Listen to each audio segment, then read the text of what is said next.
Hello, Coach Bell here. Day 8 na tayo sa ating 30-day ebook writing and selling program.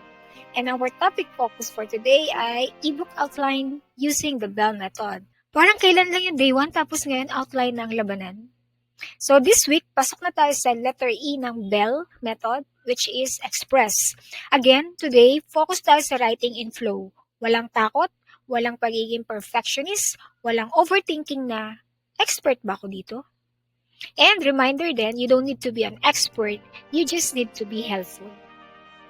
Alam mo, nung first time ko gumawa ng ebook, ilang weeks akong na-stuck kasi iniisip ko, baka kulang pa yung alam ko Sino ba naman ako para magturo? Mga ganun. Pero one day, sinulot ko lang yung story ko sa pag-explore sa freelancing. Kung paanong sobrang nalito ako sa umpisa, tapos paano ko siya unti-unting naayos. And then, may nag-message na lang sa akin, Miss Bell, ang sakto nito sa pinagdadaanan ko. Buti may steps ka rin. At doon ko na-realize, hindi kailangang maging expert. Kailangan lang maging kaibigan na may natutunan. So our learning objective for today ay makagawa ng working outline, 3 to 5 sections or chapters lang. And then gumamit ng story plus lesson plus action format.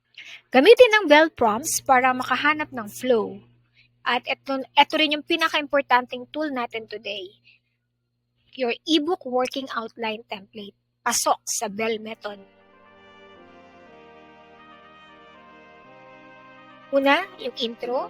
Bakit mo sinulat ang ebook na to? Kwento mo ron yung beliefs mo, yung why mo. Alright? And then sa section 1 or chapter 1, ito na yung problem number 1. Kwento mo yung struggle mo, anong natutunan mo from your struggle, and then simple steps na ginawa mo na pwedeng i-apply ng readers. Okay? And then followed by section 2 or chapter 2, mag-present ka uli ng problem number 2. Same format, may storya, may lesson, plus shortcut. Okay? And then section 3, hanggang maabot mo yung last chapter or section ng outline mo.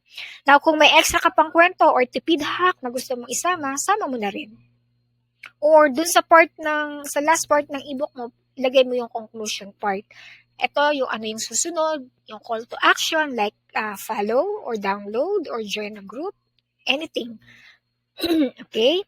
And then for your hacks and prompts, kung na-stuck ka na, halimbawa, di ba ako ano susunod, don't panic.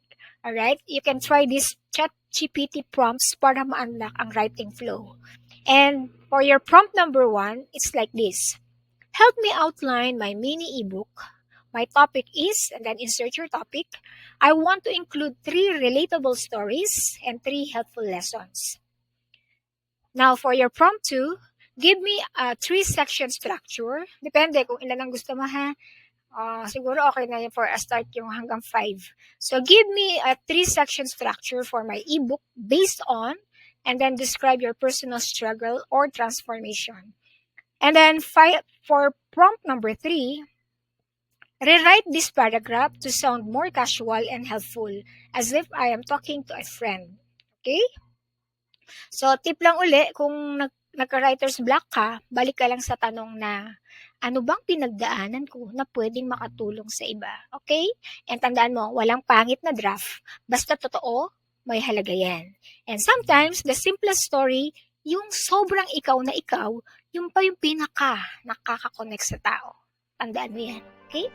So, for our assignment today, or task for today, finalize your ebook topic kung hindi ka pa tapos.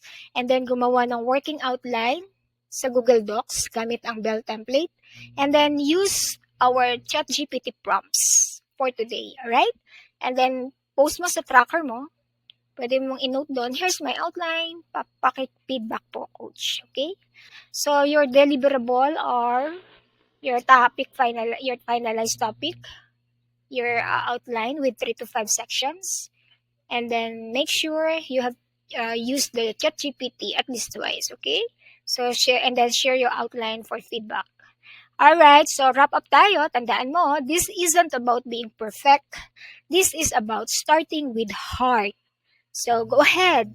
Tell your story. Simplify your lesson. And help someone through your words. Okay? So, see you sa day 9. which is catchy titles up next. Kaya mag-prepare na ng pangpakilig na words. Alright, Besh? So, keep expressing, keep believing. Kaya mo to. Let's go!